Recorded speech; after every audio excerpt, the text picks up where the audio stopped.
All right, everyone, welcome into episode 183 of Two Countries, Two Americas, All Sports.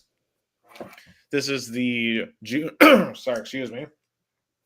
Wow, I'm getting choked up. You can call me Vanderbilt to start off this podcast. It was a very Vanderbilt way to start. Yeah, very, very Vanderbilt way to start the podcast. Excuse me, folks. Did not mean to come on here and pull a Tim Corbin, but I am Nick Hill, as always, from Chattanooga, Tennessee, United States. Just glad not to be in a courtroom right now. And joining me from Americana, Sao Paulo, Brazil, is Gus Tomazelli. Gus, how are we doing here as we're entering summer? It feels like summer finally here in Tennessee. I know you guys are entering winter in Brazil. Yeah, this week it felt winter for the first time, I guess, this year. Some cold weather, rainy. Yesterday, it got dark. It got dark before 6, so it really felt winter time. I guess for you guys in US, yesterday probably felt like very long day. It was probably got night. Yeah, sun isn't going down now until about 9 o'clock, and it's actually hot. Like it's hot. It's getting hot outside. So it's great though. I love the summer. I love the sunshine. Definitely excited for that. But this time of the year, early June, and I'll say this time of the year is growing on me in terms of, I've always said that like fall is my favorite sports time of the year. But honestly, low key, this late May, early June, with the NBA and NHL wrapping up, you got the big race day on Memorial Day, and the college baseball tournament along with softball. This time of the year is really, really fun for American sports. Oh yeah, I guess especially college baseball, became something else for the South. I think the SEC around 10 years ago, starting to embrace college baseball, and the SEC itself, the last three national champions were from the SEC, and you know I think this year it probably gonna get away because the team that was the most favorite one got choked away. But yeah, that's true. Late May, early June, it feels like a wrapping up for the year, like because it's wrapping up the year. The calendar year 2024 2025, because American sports, the calendar year starts in September and ends in June. Right, right. And before we go into those dog days of summer where not much is going on, we got all this stuff to talk about here in the early part of the summer. And our first stop is actually what's going on right now. We got game one of the Stanley Cup Finals. It's actually in Canada, not the United States, as we have a rematch of last year's Stanley Cup Finals. It's the Florida Panthers at the Edmonton Oilers currently, with about 8.5 minutes left to go in the second period. It's a 3-2 advantage for Florida. They're trying to go back to back. Gus, what do you think about this rematch here? Because Florida has just been absolutely on fire. It feels like ever since they won Game 7 in Toronto, they've just been unstoppable. And they just completely ran through Carolina. And Edmonton, there's a lot of pressure on them, obviously being Canadian. There hasn't been a Canadian team that's won in over 30 years at this point. They've got the best player in the sport in Connor McDavid. The pressure in this series feels like it's all on Edmonton. And for Florida, it feels like it plays into their hands again. Yeah, it feels like they're repeating last year where they got into this point without much pressure, and they played to their advantage. Of course, Edmonton, with all those factors that you mentioned, representing Canada that breeds hockey but hasn't been able to win the major trophy over 30 years with, their franchises failed. Vancouver, don't get me started with Toronto. I guess like you joke about choking Vanderbilt, but the team that choked more than any other team is the Toronto Maple Leafs. I mean, Yeah. but yeah, I think I'm probably gonna go to Game 6 or 7, and I feel I rooting for Edmonton, but don't you feel like Florida, as you point out, it feels more in a row and it's more ready to win? Yeah, honestly, I really honestly think the Oilers are just a better team. I really do. I don't even think it goes that far. I think I'm gonna go Oilers in five. No disrespect, or not Oilers in five. I'm going Panthers in five. No disrespect to Edmonton, but I just don't think they're very good. Yeah, To and Florida, they're lo- Florida and is. they're losing Game 1 at home, so losing their a game in Canada might jeopardize their chances. Oh, absolutely. I'd agree with that. To give me the Panthers to win this series, but I think the series that obviously more Americans think about is the NBA Finals, and we have a truly unusual NBA Finals this season. Two small market franchises. Neither one of them have won a championship, at least in their current city. Now I know the Thunder technically won one in Seattle, but they don't really claim that one. And Indiana has never won an NBA Finals. So the Thunder and the Pacers, man, this is going to be a really interesting series because there are two franchises that don't normally get this limelight. Of course, the Thunder coming with Cy Gilgeous Alexander. You have the Pacers with Tyrese Halliburton. The Pacers overcame the Knicks in 6 to win that series. And of course, the Thunder beat the Timberwolves in 5 to get to this point. First, guys, just recapping the past series, because we knew the last time we were doing this podcast, it was already 3-1. We already felt like the Pacers were going to win in that series. Um, you know, But I mean, the Knicks gave a scare because they got Game 5 and they went back to Game 6. Of course, at that point they ran out of gas, and I knew by Game 6, the Knicks' chances were very slim.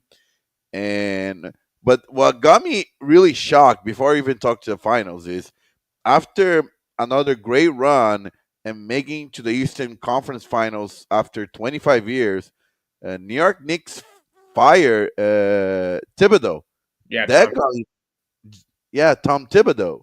That got me by surprise.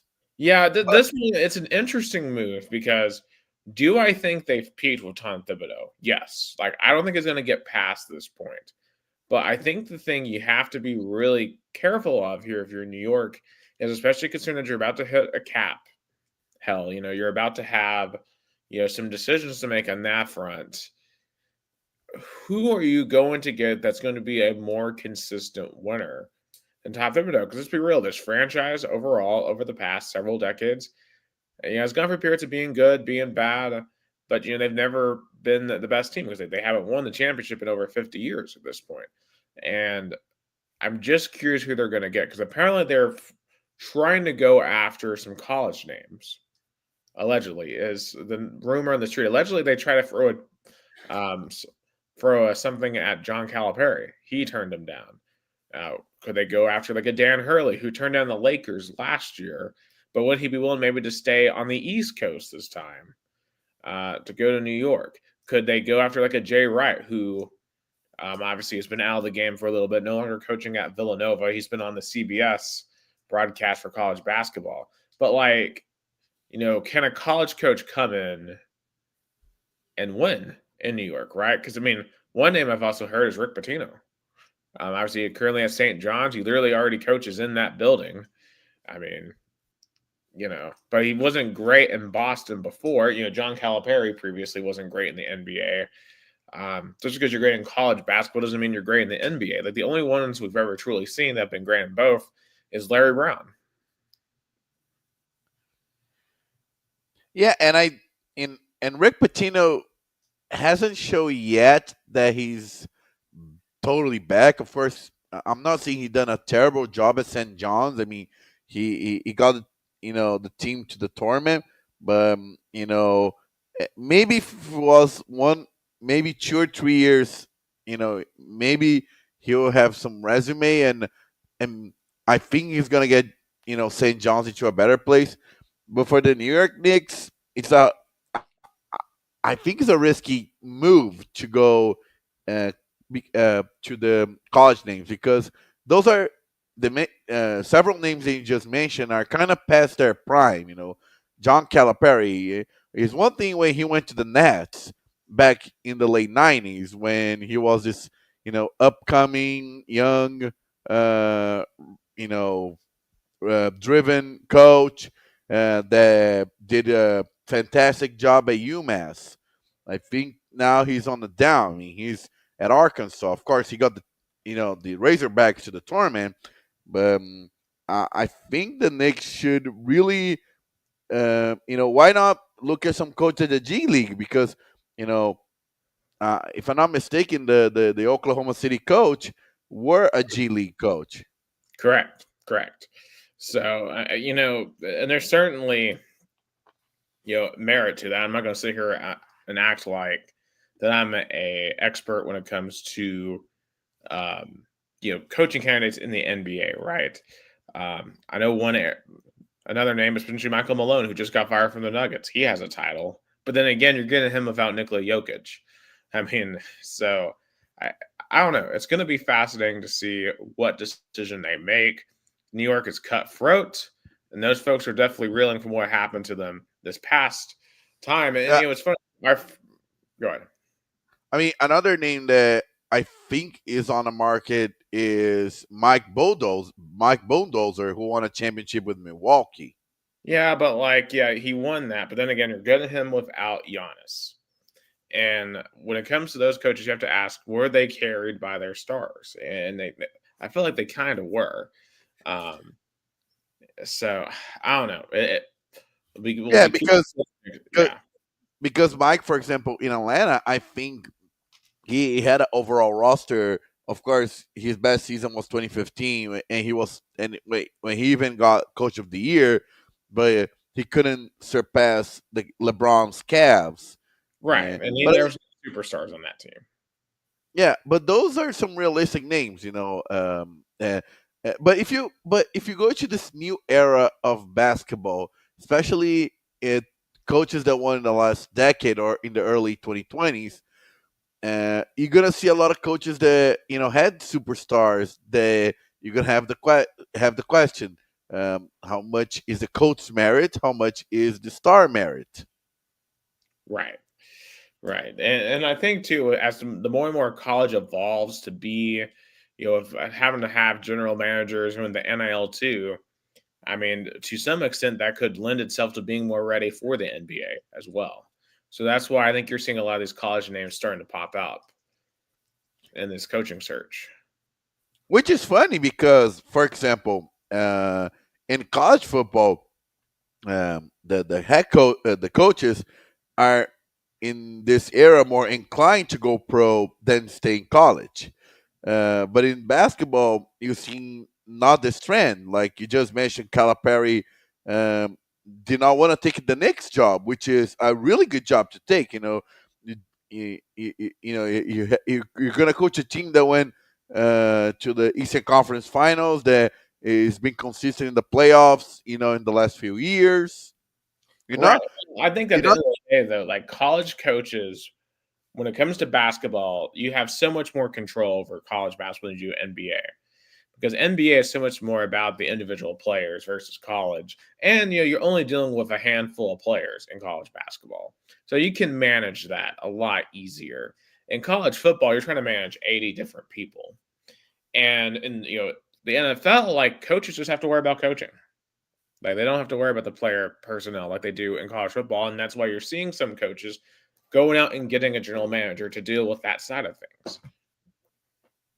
Because it's getting hard. It's getting near impossible to truly do that job and do it well.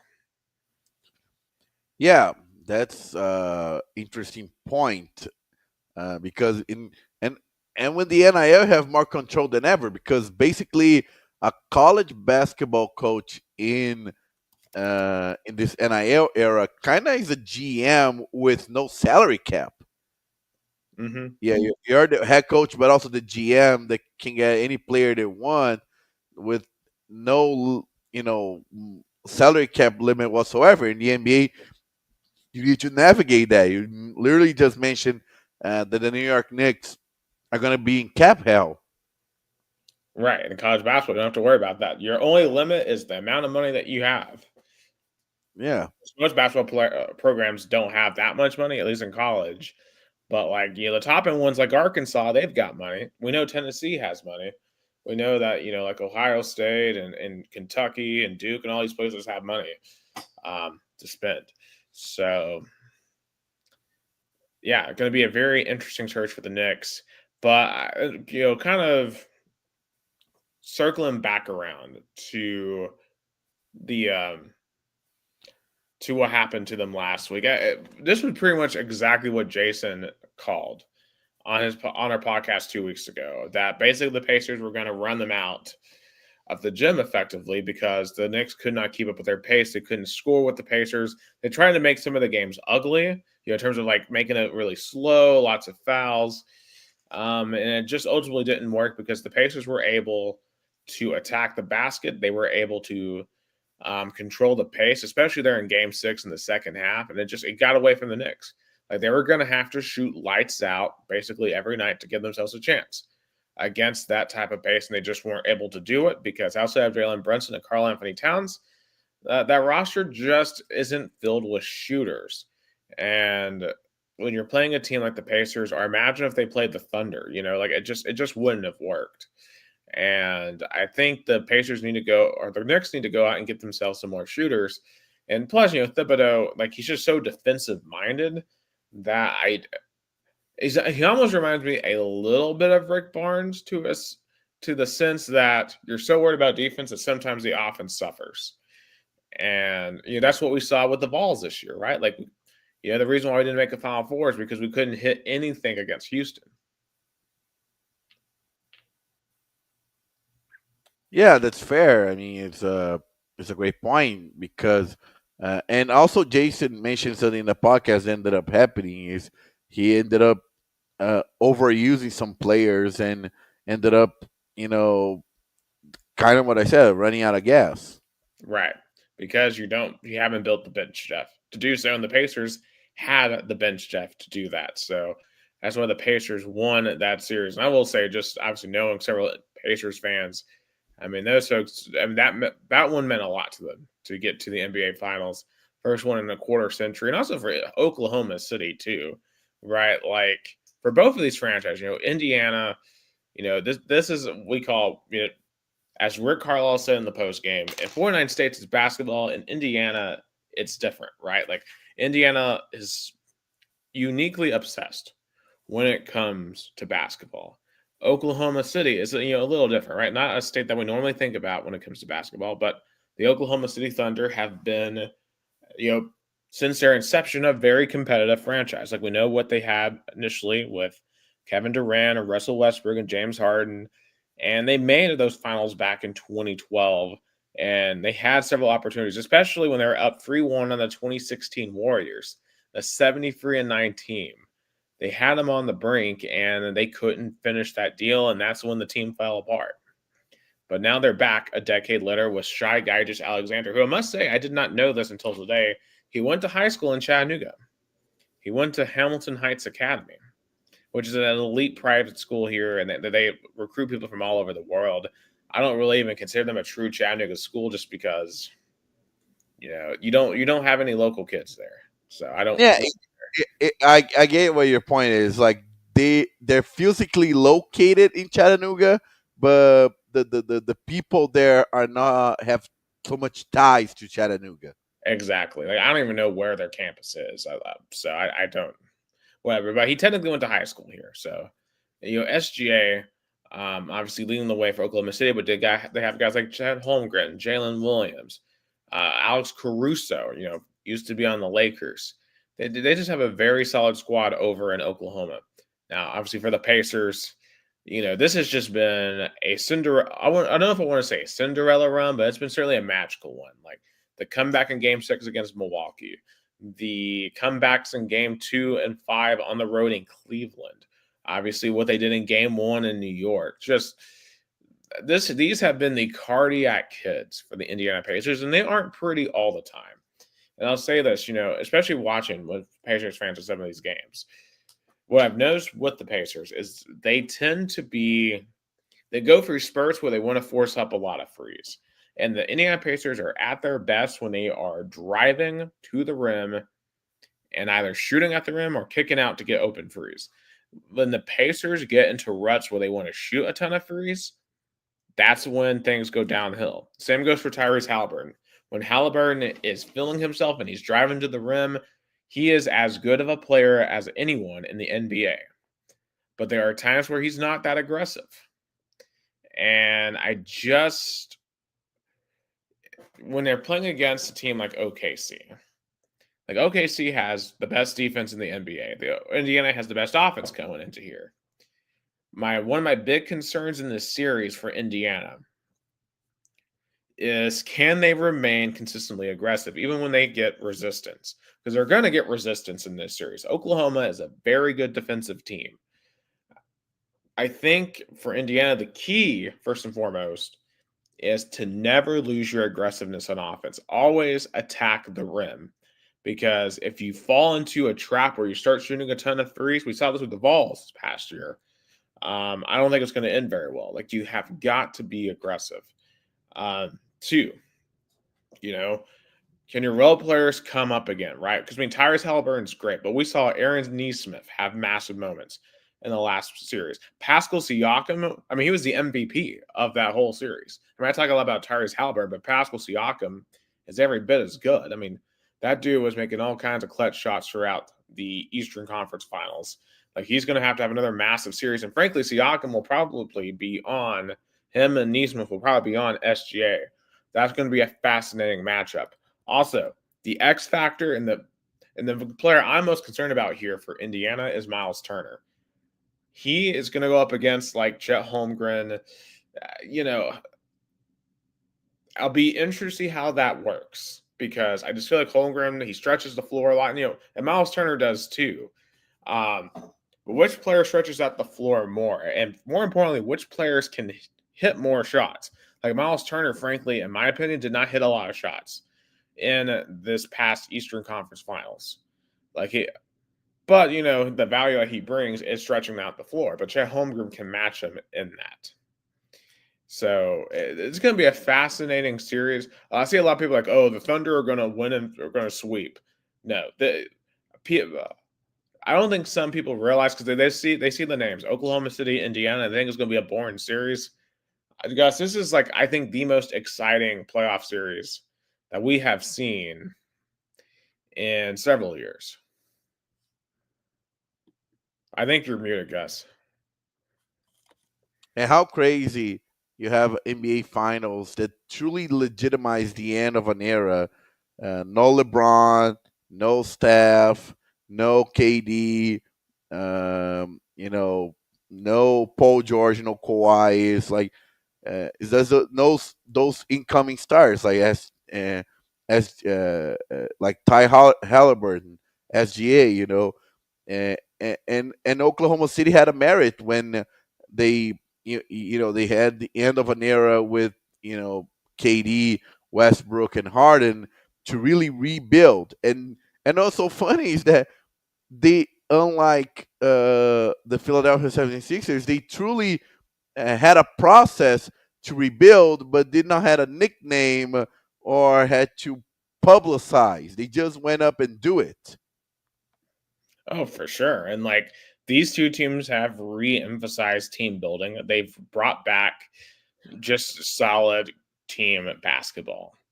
And I finally feel like I'm watching actual basketball again in the NBA, and not just ISO ball and not just nonsense. The Knicks Pacers series was the most entertained I've been by an NBA series in years, because it felt like both teams were actually playing team basketball. The Knicks aren't just the Brunson and Karl Anthony Towns show either. It was a very fascinating clash. And I think this Thunder Pacers series is also going to be another great clash. And I think it's going to be a very high scoring series as well. But how much do you think the uh, ESPN executives and the NBA, front office and commissioner probably are not happy that Indiana make it because of course, for viewership and ratings, um, New York being in the finals would have been so much better. Oh, for sure. But like, I don't give a crap about the ratings. I don't care. I mean, people spend so much time talking about NBA ratings, and it's usually for political reasons why they do that. But like, I just want to see some good basketball, and I think this is going to be some good basketball. Yeah, yeah, and also you have two markets that really, you know, they are not big markets, but they really have connectivity with their franchise. Especially the Pacers. We saw how much, for example, our friend Jason Warwick meant for his team to go to the NBA Finals. Wasn't just something fun. It was something meaningful. It was something very family connected. Right, and Just we all and those are all the moments we wish for as sports fans to have those moments of validations after decades of watching your favorite team to finally see them get to the height of your sport. And for him and all his friends who are Indiana Pacers fans, they're getting to see their team at the height of their sport. Um, so in terms of the actual pick here, I just think that when you look at the Pacers, right, like you have number one defense versus number one offense. You know what they say, right? The offense sells tickets, the defense wins championships. I really want the Pacers to win this series. I'm going to be rooting for the Indiana Pacers to win this series. I just think I'm going to go with the Thunder in 7, but I think it's going to be really close. The Pacers could definitely do it, but they're going to have to play disciplined, and they're going to have to make sure they keep on attacking OKC. I'm going Indiana in 7. I Oh, think I love to see it. I I I don't think want to jinx them. I think they have the strength to surprise.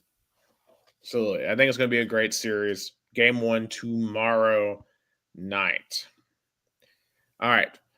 Moving from professional sports down to college baseball. And man, what a weekend in the NCAA baseball tournament we had, guys. Just chaos, upsets everywhere, viral moments.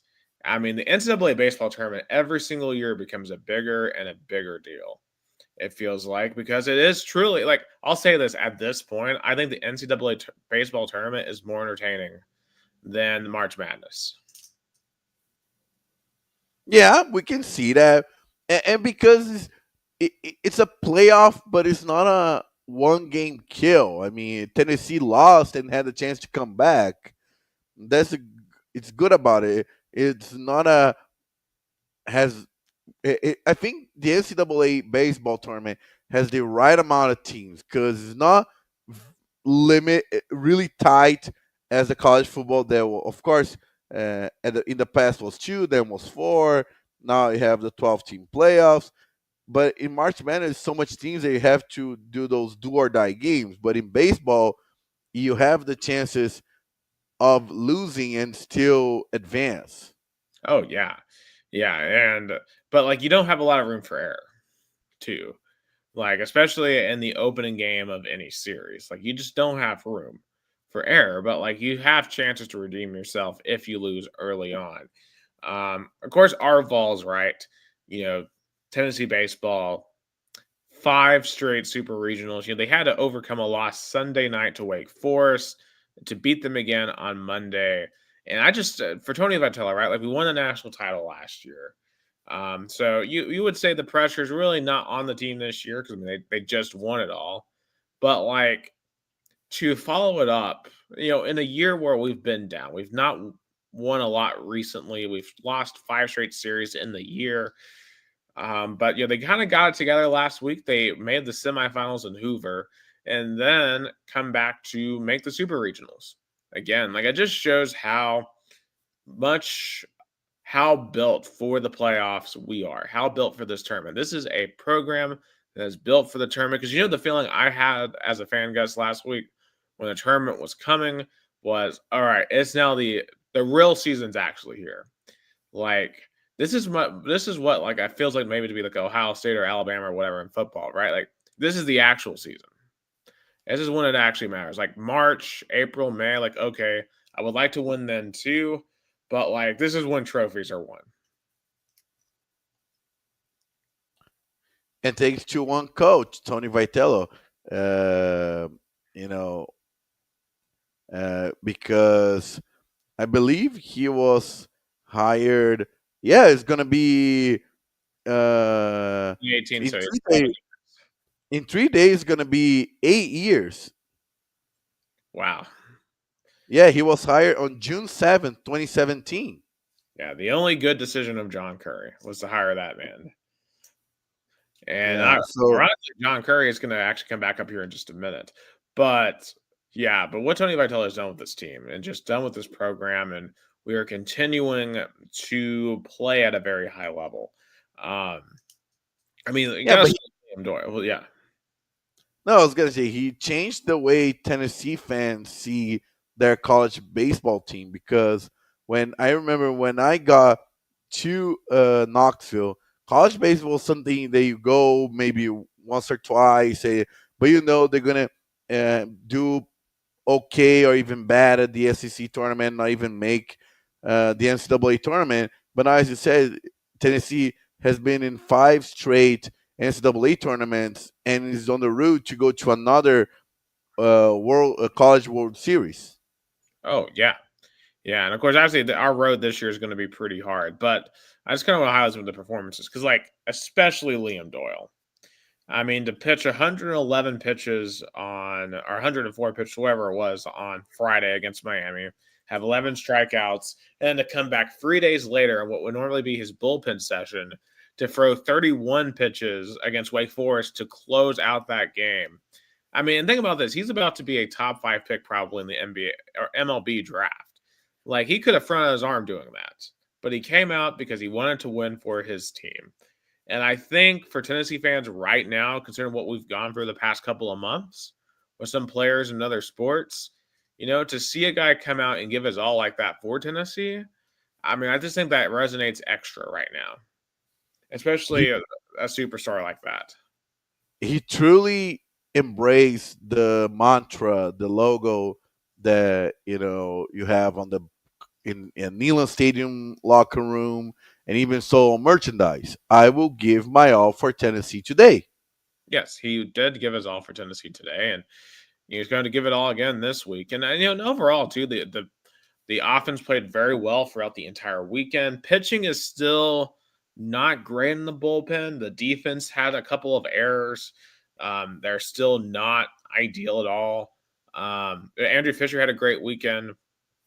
Manny Marin had a great weekend at the plate. Dean Curley actually is playing very well now in terms of batting. I still had a couple of errors, though, in the outfield that I would like to not see, but overall, right, they got through it. They got through their super regionals. Really made Wake Forest coach mad, right? Did you see the viral clip of him? Uh, if you saw the lip reading, it seemed like he said something that you're not supposed to say in the ballpark, and he had to come back with an apology. And also attached to the apology was another apology from none other than former Wake Forest Tennessee athletic director John Curry, who's their AD now. Yeah, but I'm not saying what he said was correct, but people take too much of the heated moment and overblown. Well, you're right about that, but I will say this though, like the coach should have known better, right? Like none of us could just run into our workplace. Like I certainly couldn't go on a live shot and say that, like you have to be like that's his workplace. He is leading that team. There's cameras around everywhere. You just have to be smarter. Like there's a lot of like words that you can say that you're not going to get in trouble for, but like that's kind of one of them.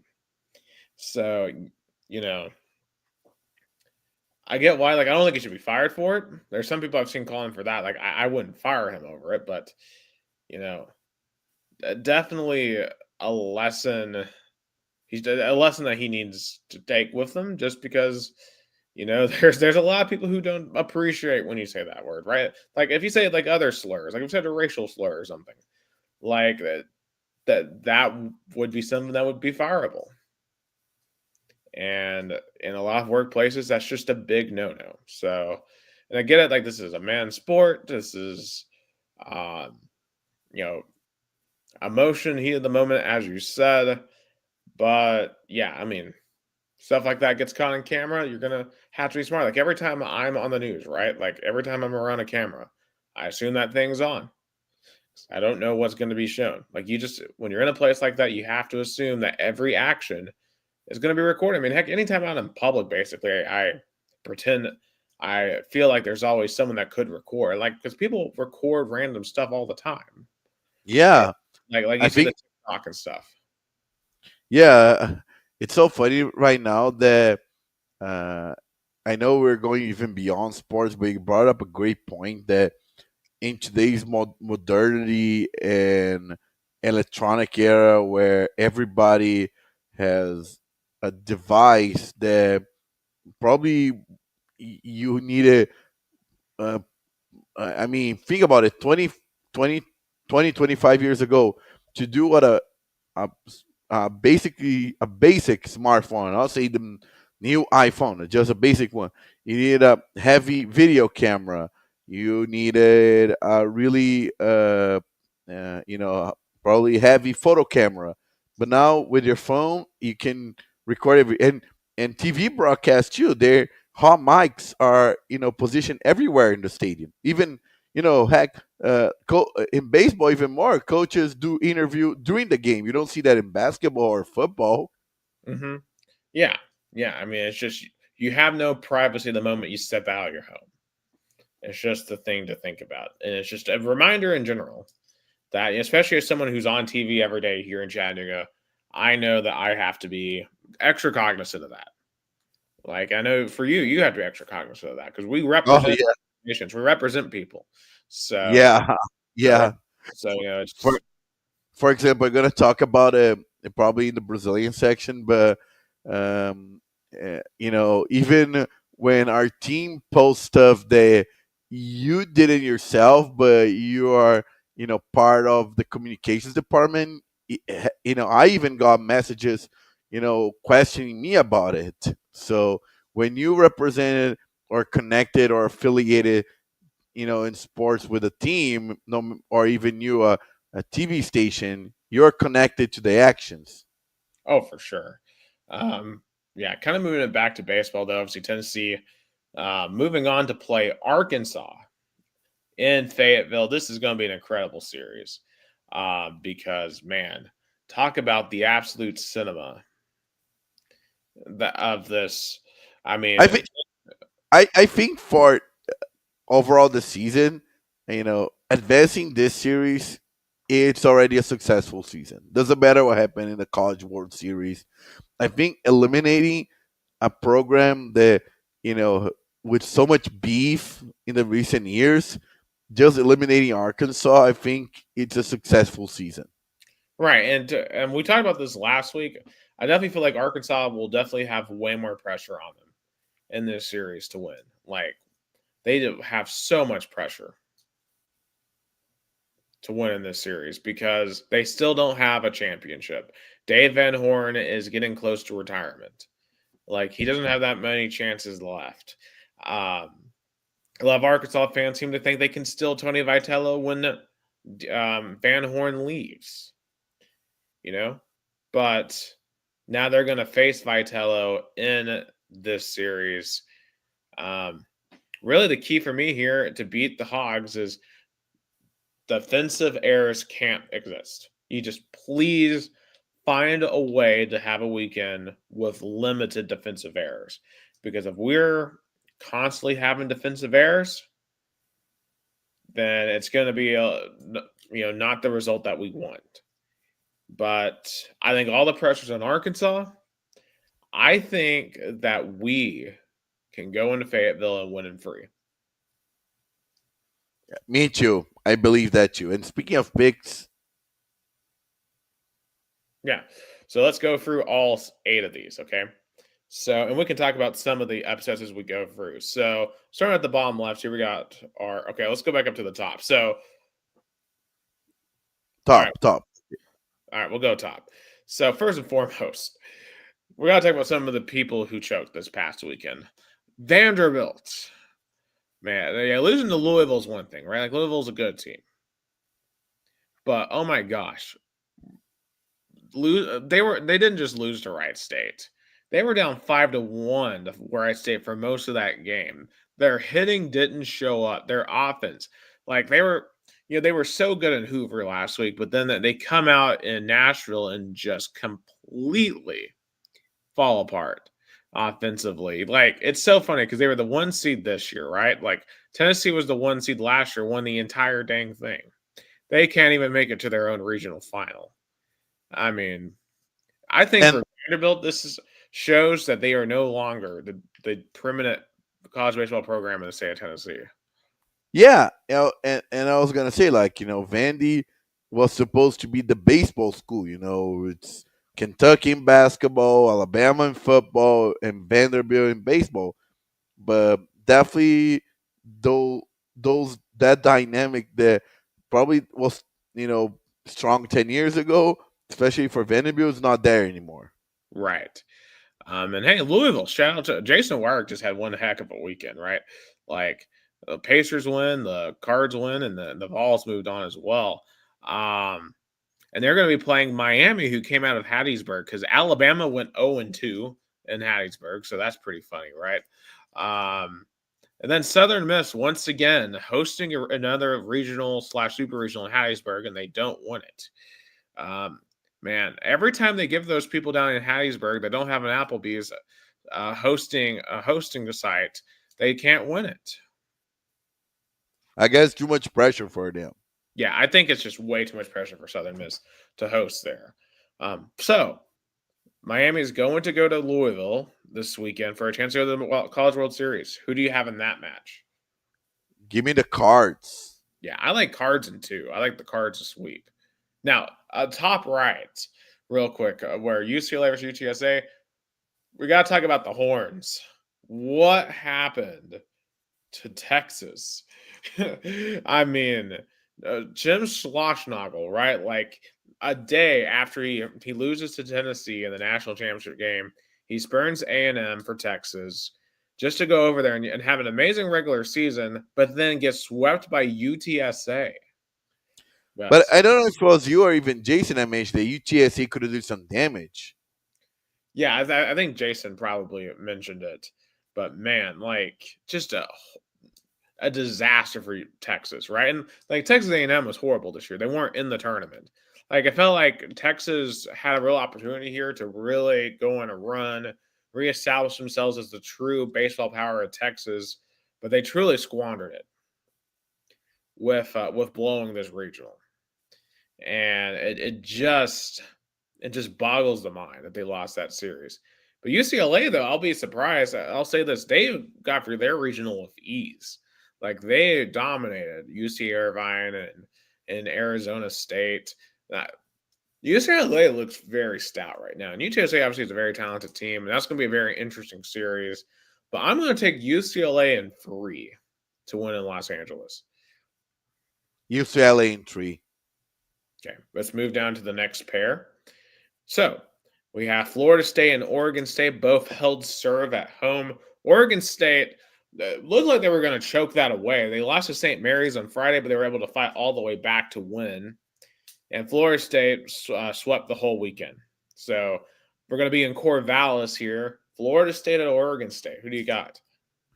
It's funny that it's the chance of the Pac-12 to make it to a significant mark in NCAA athletics, because in college basketball and football they didn't even came close to make it at least to the Sweet 16 or even college football playoff. So Oregon State has a chance to represent a once a proud and strong conference, but now you know, trying to rebuild. But so give me Oregon State. I'm gonna go Florida State. They still have a lot of the same players from last year's College World Series team, and Florida State to me is gonna be on a mission because we all know how they still feel like they got robbed in last year's College World Series, even though they weren't, but they certainly feel like they were robbed. Uh, give me Florida State and free. Now on the other side, we had chaos. We had the carnage, more carnage from the SEC. Ole Miss losing to Murray State 12-11.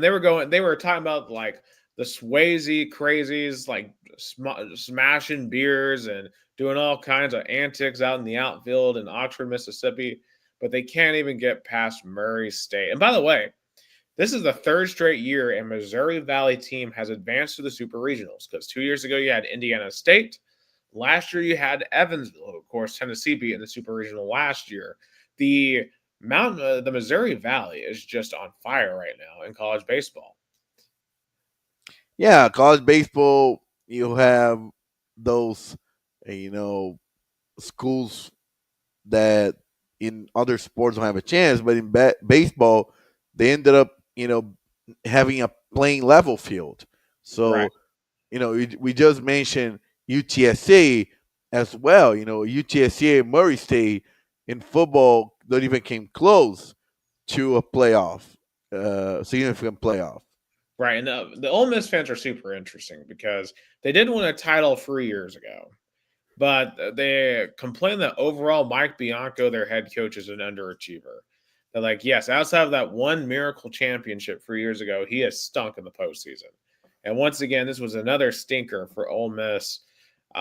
Miss State, who lost it in Tallahassee, they are getting a new coach. They just hired Virginia's head coach, actually, to be their new head coach. Because obviously the college baseball programs in Mississippi take it very seriously. So, yeah, for Ole Miss to lose at home to Murray State, not great. Also, Georgia Tech was really disappointing too. I thought they would do a lot more in that regional. Also, But Georgia losing. Go ahead. no, but you just mentioned. I mean, I know probably Ole Miss fans care more about football than baseball, but in terms of titles, the baseball team got a national championship. The football team, they even came close to one. Right, at least in the modern day. The last time football won a natty, I believe, was 1960. I know it's the Yeah, last time won the SEC was 1960. So it's been a very long time that Ole Miss has won. It definitely wasn't last year when they lost at home to 4-8 Kentucky. So, and they let another team from Kentucky come in and end their season in a different sport. Also, oh, that's fair. UGA, also as a PVU, as Jason would say, they they got eliminated by Duke and Oklahoma State, and the Blue Devils, known for basketball normally, are they're going to the Super Regional. They're going to host Murray State. Man, Murray State at Duke, probably the most unlikely Super Regional of all time. I'm going for the absolute chaos here. Give me Murray State and free racers to the College World Series. As much I would love to see that, give me Duke in 3. I think Murray State stands a much better shot than Evansville did last year. Yeah. Okay. Also, if you look at the left here, we got more chaos. Actually, both of these have more chaos. So North Carolina completely dominated their regional. I believe they were taken to Monday, but they won that game 7 by 10 runs over Oklahoma. Oklahoma and Nebraska really stood no chance against North Carolina in that series. But Oregon, oh my God, they lost at home to Utah Valley, who I had never heard of, to be honest with you guys, and then lost the next day to Cal Poly. Just an embarrassment. Like for Oregon, like if you look across all their sports, they are the most directly funded school by Nike.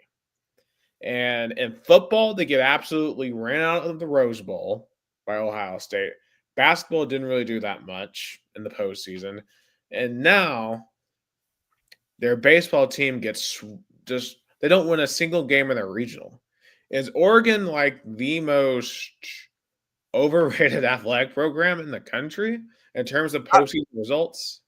I say underachieving because as you just mentioned, like their athletic program is more funded overall than even top tier ones because of the connections with Nike and Phil Knight. But they always ended up being a hype and then disappointing. Right. They just can't do anything in the postseason. Of course, Arizona advanced out of that regional due to their misfortunes. So now we got Arizona at North Carolina. I think this is going to be a very interesting series. I'm going to lean UNC in 3 here, but don't be surprised if Arizona takes them out. Give me Arizona. Yeah. Also on the right side here, LSU advanced in the Baton Rouge regional, but man, LSU had to fight for it, man. They were taking the Monday night, and Little Rock was up 5-1 in this game. Like Little Rock had a shot to pull off the upset. They just ran out pitching. But Clemson, oh my gosh, Clemson got absolutely boat raced. They were tied 5-5 heading into Saturday night. Remember 2 years ago, right? Tennessee goes into Clemson. They lose. Also, we now have a tied game. I was gonna say Edmonton tied the game with 13 minutes and 27 seconds. Wow, we're about to have a classic game 1 here in Edmonton. It looks like 3-3 with 13:27 remaining in regulation. But back on baseball here, Clemson. So 2 years ago, Clemson had Tennessee come in and they had an epic, 14 inning game that Tennessee ended up winning in extras. And Clemson was in a very similar position in Doug Kinsmore Stadium in Clemson Saturday night, and they gave up 4 runs in the top of the ninth, lost to West Virginia, then absolutely got creamed at home by Kentucky 16-4. The next day, got eliminated. West Virginia ended up having a rally against Kentucky. They were down by like 5 runs to come back and win there. And I believe this is West Virginia's second straight super regional because they played North Carolina last year. What do you think about West Virginia and LSU? Give me the Tigers. Yeah, I got to go Tiger. I'm going to go LSU in 2 on this one. All right, and scrolling down, I know we've already talked about Tennessee and Arkansas. So the other game here is Auburn and Coastal Carolina. First and foremost, Florida, East Carolina. Really disappointing. I thought they were going to come in and give Coastal Carolina a much harder time, but Coastal Carolina really held serve in Conway. They had a great weekend. Auburn had a shaky weekend at times. Their pitching looked really suspect, but hey, they found a way to win. And that's all that matters. So we got Coastal Carolina going to Auburn. I'll be honest here. I like the Chanticleers to pull it off in Auburn. Give me Coastal and 3. I mean, Coastal Carolina won a national championship 9 years ago? Yeah, 9 years ago. And they've got the pedigree to do it. They've won a title more recently than Auburn has. So, but still, give me Auburn. All right. So those are our College World Series picks there. Also, real quick on the softball side, our Lady Vols fell just a little bit short of the national championship. They made it to the semifinals, lost to Texas, and they had a really wild week in Oklahoma because they should have beaten Oklahoma in the first round of the All Women's College World Series. But man, Oklahoma broke their hearts in the bottom of the 7th inning there, so they had to go into the losers bracket. They came back and absolutely beat the brakes off of Florida and then got into a game of UCLA that was really controversial. Like UCLA's the lady for UCLA hit the home run, but she missed home plate. And they spent like 10 minutes reviewing it just to come back out and say, oh, because of Appendix G, this is unreviewable. I'm like, okay, well, why did you spend 10 minutes reviewing it if you can't review it? But they did. And so they wasted all that time, and the game went 9 innings in softball. And we ended up winning on a walk-off. But you could tell the team probably was a little exhausted, and they ended up losing on Monday 2-0 to Texas. So if you don't blow that game to Oklahoma, I mean, you just have to wonder how differently this could have gone. Could they be playing tonight against Texas Tech if things had gone differently for them? Because they would have played Texas in the second game instead of having to play Florida. And Carlin Pickens was great, as she always is, but My concern about the team was, were they going to be able to find enough offense? And sure enough, in their elimination game, they score no runs. So that just is what it is. But hey, still a great season. Like, I think they were a top 4 team, probably not a top 2 team. So this was about where they probably should have gotten this season. Yeah, but this real surprise was in the other bracket. Oh yeah, Texas Tech. Like, who saw the Red Raiders though? I mean, the fact that Oklahoma is not in the tournament is in the national championship is insane. Like, we're gonna have a new champion finally after 5 years. The reign and terror of Patty Gasso is finally over. And I know, give me the Longhorns. They already 1-0 lead. I don't see them bluing. yeah, they came back and won 2-1 because Texas Tech was up 1-0, and I'm rooting for Texas Tech, but the Longhorns are going to win it. Okay, some other things real quick on the baseball side. Rob Manfred came out today and said that President Trump had a huge hand in his decision to overturn his MLB's banning of Pete Rose, which I just found interesting. Which I guess it doesn't surprise me. Long overdue. Yeah. I mean, B Rose, I said and time again, B Rose, Barry Bonds, Kurt Schilling, Alex Rodriguez. I mean, the Hall of Fame, the Baseball Hall of Fame without them feel empty. Yeah. Just truly empty. I mean, how can you keep out of the Baseball Hall of Fame the home run hit leader and the guy with the most hits? Oh, absolutely. And I get that they did some stuff that was against the rule book, but who hasn't done stuff against the rule books, right? Like, rules are meant to be broken, and Pete Rose should be in the Hall of Fame. And but we all know who's going to keep him out though. So the archaic, most insane committee ever. Yeah, pretty much.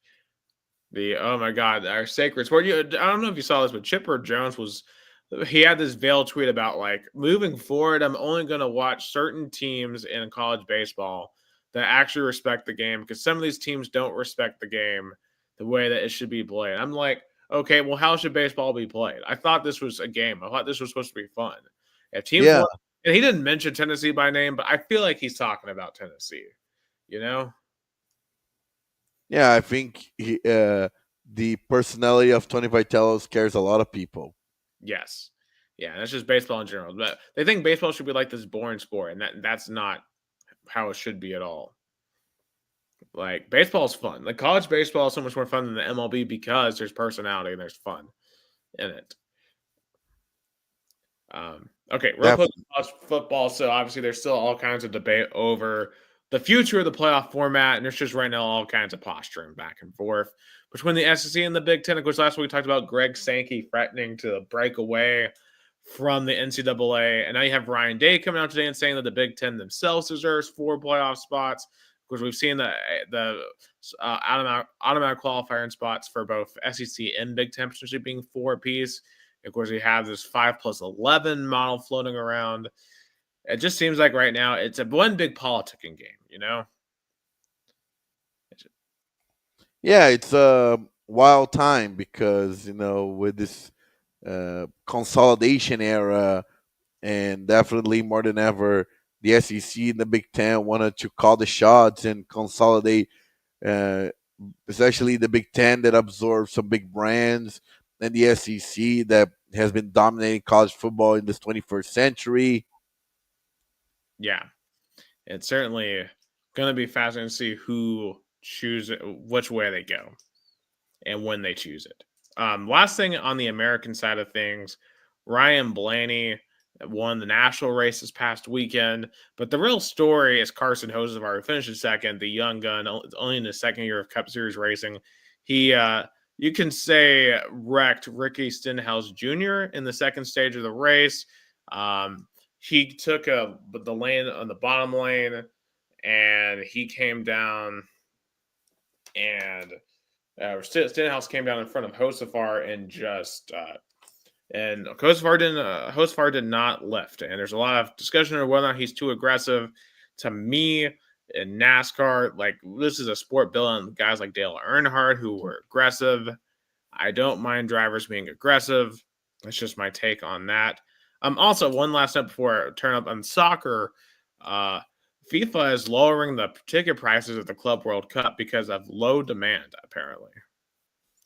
It's so unfair. I mean, I I get they wanted to use this tournament as like a kind of like a prep for the World Cup instead of the Confederations Cup that what they used to play in the past. But like, it's so funny how sports mean different things. If this tournament was played in Brazil, ticket prices were gonna go to the roof, packed stadiums. But America's got used to see European uh, teams, coming in the summer to play. I myself cover a lot of those, teams: Real Madrid, Barcelona, Man City, Man United. I mean, you name it. Now, even uh, those mid-tier clubs are coming to America to play, like a Crystal Palace. I saw Everton. They wanted to explore, and you know, and now with this tournament have more games and not all teams being European, it's fair the ticket price are going to be lower. Like for example, for the Auckland City game, without I think against the non-European teams, going to be a cheaper game to watch. Right. Because I believe the closest game, I know, for example, we got Auckland City FC. They're coming to play Boca Juniors in Nashville. I don't know what those ticket prices are, but um, Yeah, but I bet the Argentinian community are going to show up because if there's one fan base that is passionate, it's Boca Juniors fans. right. Okay, so it's $28 right now. Wow, that's cheap. Yeah. I wonder how much is Inter Miami Palmeiras. That's probably one of the most expensive ones, I would assume. Yeah, I would assume. I mean, because in Miami and Palmeiras is a popular team in Brazil, and you have Inter Miami with Messi. Oh, absolutely. Like, I mean, there'll be some, like, you got Chelsea versus LA in Atlanta. Yeah, Like, LA. The why wouldn't they LA. play? What? Why wouldn't they play that in LA? Because LA got the spot literally the last team. Remember, that was supposed to be Leon's spot from Mexico, but they were kicked out because Leon and Pachuca have the same owner. So LAFC and uh, America do México had to play a kind of like a playoff game for the last spot, and LAFC got in. So now we have two American teams. Right. Yeah, just gonna be fascinating. And plus, a lot of these games are during the day on weekdays, which I will also, I think, cost. Like, for example, Seattle's playing a game at home versus PSG at noon on a Monday. I guess there will be people because summertime, so there are a lot of people, you know, I guess not working or studying, but still it's inconvenient time. I know Palmeiras is playing on a Sunday night, Yeah, their debut. absolutely. But that'll be coming up here soon. So we see how Yeah, it goes. and Here's how serious these teams are going to take it too. Brazilian teams, they're gonna be all over it because it's. I think Palmeiras is the team that wants badly because of all the shortcomings they had in the Intercontinental that in the past was the FIFA Club World Cup. Losing the finals against Chelsea, losing the semifinals against Tigres from Mexico. I think Palmeiras is a team that really, really needs the title more than ever. I think Fluminense is gonna be a dark horse. I mean, I don't see them making because their team is so much different from when they won the Libertadores back in 2023. Flamengo, of course, it should be considered, as a candidate because of how strong their roster is, and how much they invest. Even though they had a kind of like a shaky group stage of Libertadores, only qualifying the last game Flamengo is always Flamengo. You have Botafogo. That I think in order I would have put it Palmeiras, Flamengo, Botafogo, and Fluminense. That's my list of stronger to weak Hmm. Brazilian teams. I'm definitely excited to see them. But speaking of Brazilian teams, what's going on down in Brazil in terms of sports? One team that is not going to US and is in back on in a crisis mode is Santos. They lost again at home 1-0, but the headline wasn't the losing again. Was of course Neymar Jr. because he was back at the starting lineup. He had a good game, but he got a red card because I know if you see it, when Santos was trying to attack and he had opportunity to score, he used his hand to put the ball in the net. And as you know, in soccer, you can't do that. And he had a yellow card from a foul he did a couple of minutes before, and so he got the red card. And since he got that red card, and he's not gonna play in the next game the Santos have this Wednesday, uh, and his contract expires on June 30th. So is this his last game for Santos? And a lot of people being asking about it. I mean, it's a little sad because, of course, Neymar is one of the top players Santos ever had. Bringing Libertadores, Brazilian Cup, Sao Paulo State Championship. I mean, definitely was a significant player. But I mean, you'll my be question sour. would be, it's just like, where would he go? You'll be a little sour to end it like that, and that's fair. Where did he go? I don't see him coming back to Europe because of you know, not great, tenure at Santos, but definitely I can see going to the MLS. I can definitely see him going to the MLS. Maybe Inter Miami. Maybe New York Red Bulls because Neymar has like a kind of like a partnership. I definitely can see Neymar going to the MLS, but it'll Apple be a TV, long. the Apple TV Plus retirement league. Yeah, yeah. I mean, Neymar is already in that stage because he's not, playing a high level in a league that is not one of the strongest in the world. The Brazilian league, and a lot of people have been, kind of saying that, oh, he's just preserving for next year. For next year, okay, fine.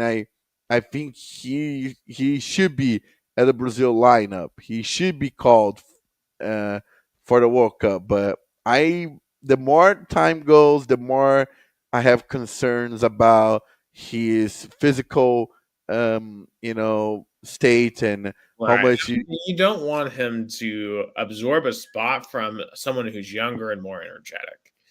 Yeah, Like that would be my concern as a Brazilian because like there's so many players that you could put on that squad from Brazil. Like why waste it on a guy who can't get through a whole season in a non-European league? yeah. But I think he's gonna go eventually back to the Brazil national team. And speaking of the Brazil national team, tomorrow you have Carlo Ancelotti's debut as Brazil's head coach. He's gonna Brazil playing Ecuador in Guayaquil, and it's gonna be interesting to see what. Of course, he only had a couple of practices to get to implement his style. Of course, he knows a lot of the players that he either coach or played against in Europe. But I'm curious to see how Brazil is gonna play under Carlo Ancelotti, and Brazil wanted him so bad. Now they finally got him, and I'm curious to see how they're gonna be on the field on Thursday against Ecuador. Right. And last but not least, Rio Branco, in their fourth week of preseason, getting stronger. They hire, I don't know if they got a good defensive player, Diego Jussani, that played for Inter de Limeira, Grêmio Prudente. So he played in really good teams. And one of the things that he wanted he came to Rio Branco was to stay close to his family that is from Americana. he always expressed the desire to play for Rio Branco, especially because when he was really young, he did a tryout for Rio Branco and did not pass. So he was like, now I want to play as a pro and hope. And he is he was one of the main players along with Marcelinho and Jean Pablo and Felipe Moronga. All those three players were in the Paulistão A3, but overall it's a young roster.